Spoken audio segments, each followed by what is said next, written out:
따라서 예언과 성취, 예수님이 하신 말씀을 다시 이렇게 정리하듯이 더 자세하게 말씀하듯이 이야기하고 있는 내용입니다. 오늘 본문의 말씀에는 환난과 재림에 관한 이야기 두 가지를 다루고 있습니다. 이 본문을 읽으면 우리가 이게 누가복음 하나만 딸랑 읽고 만약에 성경을 푼다 그러면 반드시 오류를 이렇게 일으킬 수 있습니다.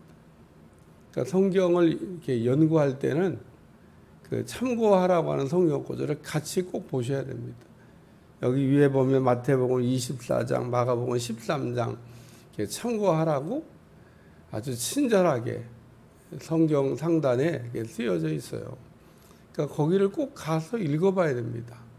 그러니까 마태복음 24장은 우리가 계시록이라 요한계시록을 이렇게 축소해서 놓은 것 같은 것이 마태복음 24장입니다.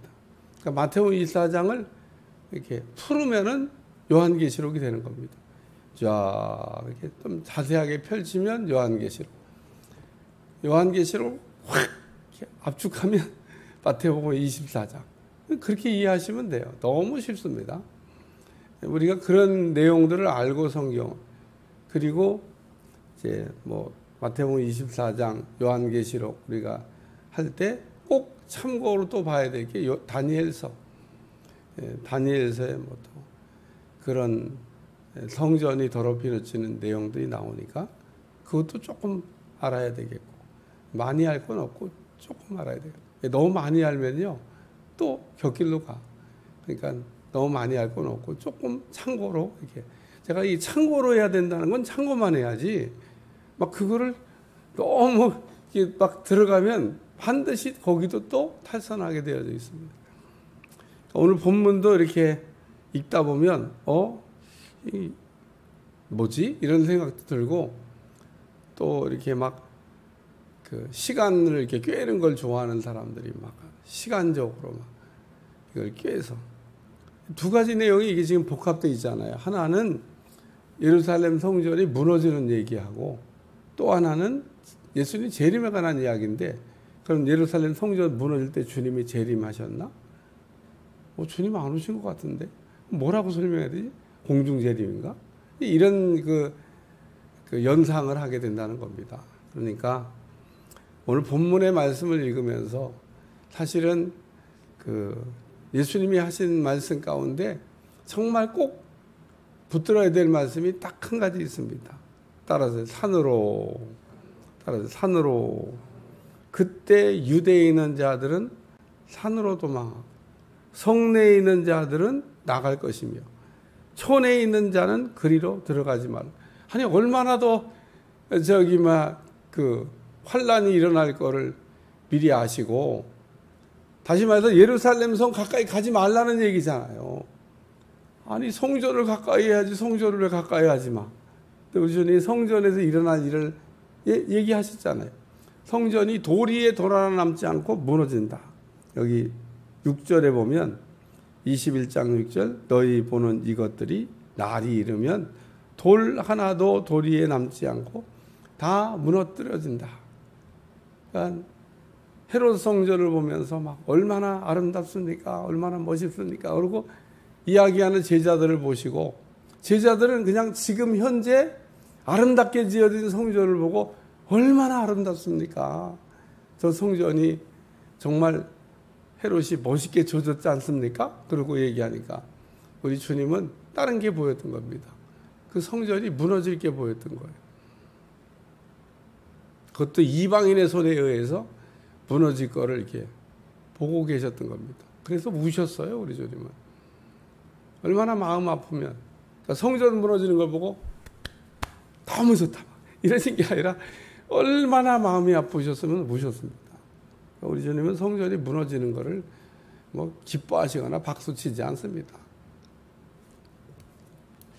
성경을 우리가 읽다 보면 바벨론이 예루살렘 성전을 무너뜨렸어요. 근데 그 바벨론이 메대 파사에 의해서 하룻밤 사이에 지구상에서 사라지게 했습니다. 초강대국입니다. 수산성을 갖고 있습니다. 수산성이 뭐냐면 인공섬을 만들어서 그 인공섬 안에 도시를 건설했다는 겁니다.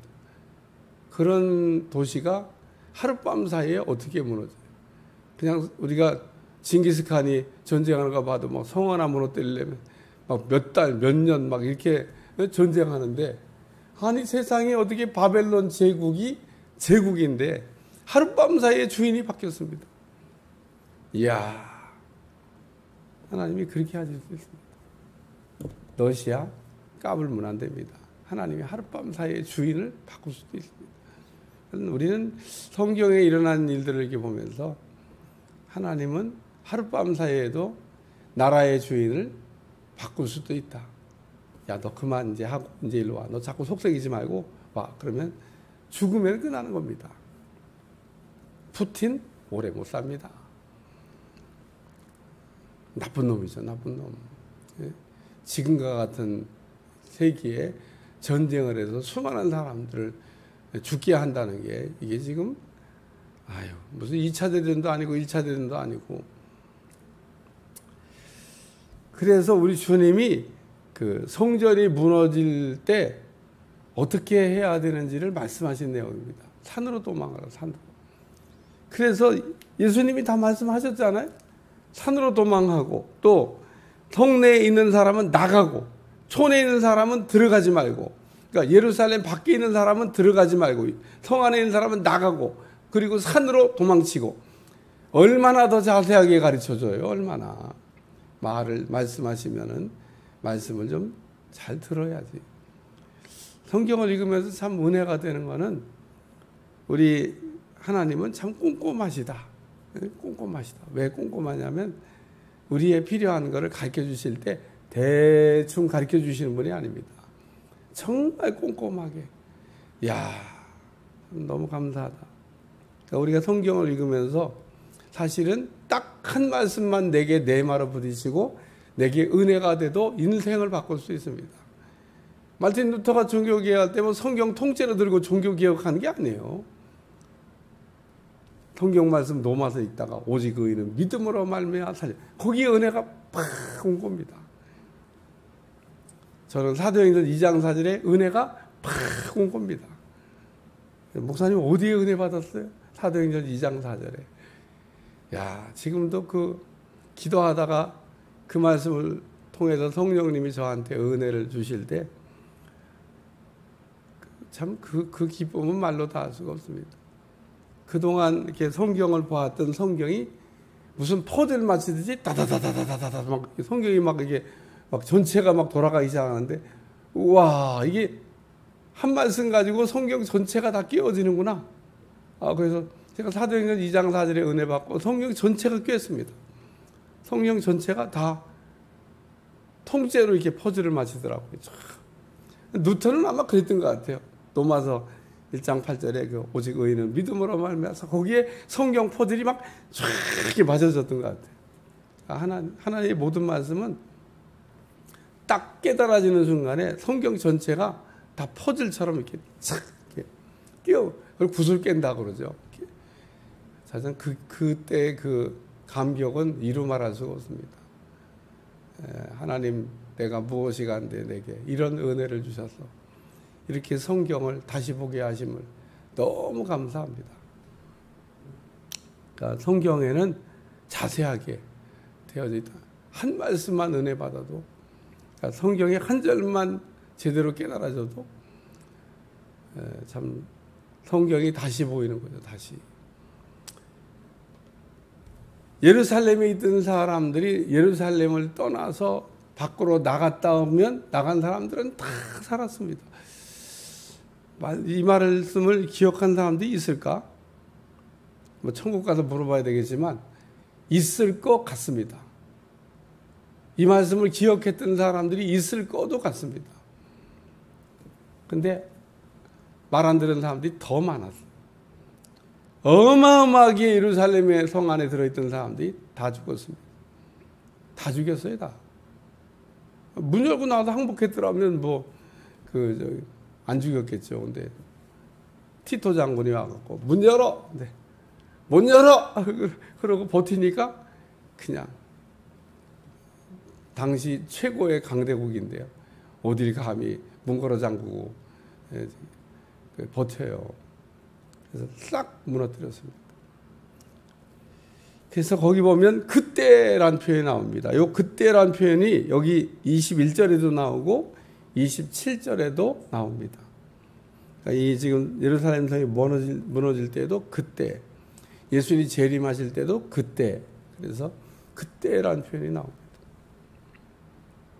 이 날들은 기록된 모든 것이 이루는 징벌의 날이니라. 그러니까 하나님의 말씀이 예언이 됐는데 그 말씀이 이루어질 날이 있다는 겁니다. 그래서 기록된 모든 것을 이루는 징벌의 날이니라. 그러면서 예루살렘 성이 무너질 것을 예수님이 예언하셨는데 그 예언이 그때 이루어지고 이 날은 모든 것을 이루는 날이라. 하나님의 말씀은 1.1획도 어김이 없이 다 이루어집니다. 참 하나님의 말씀은 그래서 무서워요. 1.1획도 어김이 없이 다 이루어지는 말씀.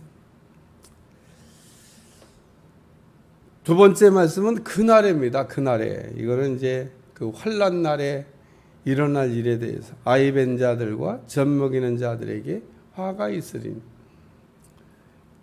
이는 땅에 큰 환난과 이 백성에게 진노가 있겠습니다. 그 로마 사람들이나 혹은 강대국들이 성을 정벌하면 사람을 이렇게 죽인 기록을 보면 왜 그랬나 모르겠어요. 그 여자가 임신하고선 배를 가르고 아이가 있으면 그냥 매에 꽂히고, 정말 잔인하죠, 그죠? 어린아이를 그냥 돌에다 매 꽂혀갖고 죽이는 겁니다. 어린아이 쬐끄맣잖아요. 다리 붙들고 돌에다가 때리면 죽을 거 아니에요. 이야, 정말 잔인하게 사람을 참 죽인다. 아니, 이렇게 보면 임신부는 좀 봐줘야 될 것 같잖아요. 어린아이는 봐줘야 될 것 같잖아요. 어리니까. 철모르는 아이가 근데 저 아이가 자라면 복수를 할 거다. 그런 생각에서 어린아이들까지 잔인하게 죽였는지 모르지만 어쨌든 여기 그날에는 아이 벤 자들과 젖 먹이는 자들에게 이 말씀을 가지고 영적으로 이렇게 해석도 하고 또 미성숙한 사람들 이런 설명도 하는 경우도 있습니다만은 그냥 있는 대로 읽으셔도 별 무방하지 않을까 그런 생각이 듭니다. 왜냐하면 지금 이게 예루살렘 성이 무너질 때 그날에 일어날 일을 지금 얘기하는 겁니다. 로마 사람들이 어떻게 성을 들어가면 하냐? 아이 벤 자도 죽이고 젖 먹인 자도 죽이고 임신부라고 봐주고 젖 먹이라고 봐주고 그런 거 없다는 겁니다. 싹 다 죽이는 겁니다. 싹 다. 야, 그러니까 젖 먹이는 자들에게는 화가 있다. 그러니까 이 지금 아이 벤 자와 젖 먹이는 자가 화를 당할 정도니까 나머지는 더 이상 설명할 내용이 없습니다. 이는 땅에 큰 환난과 이 백성에게 진노가 있겠습니다. 그래서 예루살렘 성에 큰 하나님의 진노가 있을 거라고. 예수님의 핏값을 누가 받겠냐 그랬더니 우리가 받겠습니다. 그랬던 게 유대인들입니다. 그게 무슨 뜻인지는 알고 우리가 죄 있는 사람의 죄야 죄값으로 주는 거지만 예수님 죄가 없는 분인데. 세 번째는 재림에 관한 말씀입니다. 여기 26절, 27절 사람들이 세상에 임할 일을 생각하고 무소함으로 기절하리니 이 예루살렘 성이 이렇게 무너지는 걸 보면서 앞으로 세상에 임할 일을 생각하고 기절한다 그런 얘기입니다. 아니 지금 예루살렘 성이 무너지는데도 이렇게 엄청난 환란이 이게 왔는데 우리 주님이 오실 때는 어떠할까? 그래서 여러분이 오늘 제가 마태복음 24장을 가지 않겠습니다만은 여기 마태복음 24장 15절에서 21절, 29절, 31절을 읽으라고 한 이 본문을 집에서 찾아 읽어보세요. 그 마태복음에 보면 오늘 누가복음에 쓴 거하고 다른 표현을 썼습니다. 무슨 다른 표현을 썼냐? 여기는 그때 사람들이 인자가 구름 타고 능력과 큰 영광 오는 것을 본다. 사도행전 1장에도 보면 예수님께서 막 재림하실 때 사람들이 하늘만 쳐다보고 있으니까 그때 하셨던 말씀, 너희가 본 그대로 내가 온다. 예수님 재림에 대해서 하신 말씀이죠. 근데 예수님 재림이 그러면 언제 될 거냐? 사람들이 다 궁금해요. 오늘 본문을 읽다 보면 예루살렘 성이 무너질 때 그때 재림이 된다는 건가? 이 말씀이 연결되고 가고 있으니까. 근데 마태복음에는 친절하게 이 본문에 니풀이 더 달려 있습니다. 여기 보면 우리 주님이 재림하실 때 땅의 모든 족속이 예수님이 오는 것을 본다 이렇게 되어 있습니다. 그러니까 예루살렘에 사는 사람들만 예수님 재림을 보는 게 아니고 땅의 모든 사람들이 보는 가운데서 어떤 한 동네만 이렇게 예수님 오는 것을 보고 한 동네만 예수님 오신 걸 알고 이게 아니라 땅의 모든 족속이 주님의 재림을 보는 가운데 올 것이고 번개가 번쩍하듯이 우리 주님은 재림하신다. 그래서 지금 예루살렘 성이 이렇게 환난을 받는 이야기를 하시는 것은 마지막 때 이 주님이 오실 때 구원하러 오시는 게 아니고 심판하시려고 오는 건데 그 심판하러 오시는 그 예수님이 오실 때 그 심판은 얼마나 무섭고 두렵겠냐는 겁니다. 이렇게 설교해도 사람들이 안 떨어요. 왜? 아직 경험한 거 아니고 본 거 아니니까. 그러니까 그거를 연상시키시기 위해서 예루살렘 성이 무너지는 그때를 얘기하신 겁니다. 그러니까 예루살렘 성이 무너질 때 이렇게 큰 환난을 겪었는데 그 환난보다도 더 정말 견딜 수 없는 무서운 심판이 우리 앞에 있다는 겁니다. 주님이 다시 오시는 걸 우리는 아주 학수고대하고 있고 초대교회 사람들은 아멘 주 예수여 어서 오시옵소서 그러고 주님의 오심을 기다렸는데 글쎄 주님이 오시는 날이 구원하러 오시는 날이 아니에요. 심판하시려고 오는 날입니다. 제대로 똑바로 안 믿은 사람들에게는 다리가 후들거리는 날입니다. 이게 뭐야 지금. 하나님 심판대 앞에 섰네. 자신 있으세요? 자신 있어야 됩니다. 하나님의 심판이 갑자기 시작됐는데 딱 하나님의 심판대 앞에 섰을 때 당당해야 됩니다. 그 심판대를 지나갈 수 있다고 확신해야 됩니다. 근데 다리가 후들거려. 저 앞에 가서 불합격 그러면 어떻게 할까? 막 다리가 후들거려. 요즘 우리 우한폐렴 하나 전 세계를 강타했는데 하나님이 흔드시는 게 아닌가도 생각. 흔들어 보니까 막 쭉정이들은 다 날아가 버립니다. 막 팍팍 날아갑니다. 쭉정이는 날아가고 알고고 나누라. 그러니까 어려움이라고 하는 게 잘 믿는 사람에게는 아무런 의미가 없고 잘 못 믿는 사람에게는 아주 심판이 될 수 있습니다. 오늘 예루살렘 성이 무너질 거를 얘기하시고 그 예루살렘 성이 진짜 무너진다는 얘기를 우리 주님이 반드시 이루어진다는 얘기. 이루어졌어요. 우린 이건 이미 주후 70년경에 일어난 사건이기 때문에 우리는 그 기록으로 다 이게 찾아볼 수 있습니다. 그때 무슨 일이 있는지 여러분 핸드폰을 열어가지고 주 70년경에 예루살렘 성이 무너질 때 예루살렘에서 어떤 일이 일어났는지 딱 검색하면요. 자세하게 나옵니다. 우리는 모르는 내용이 아니고 이미 지나간 얘기이기 때문에 알 수가 있는데 아직 안 지나간 사건이 하나 남았습니다. 우리 주님의 재림입니다.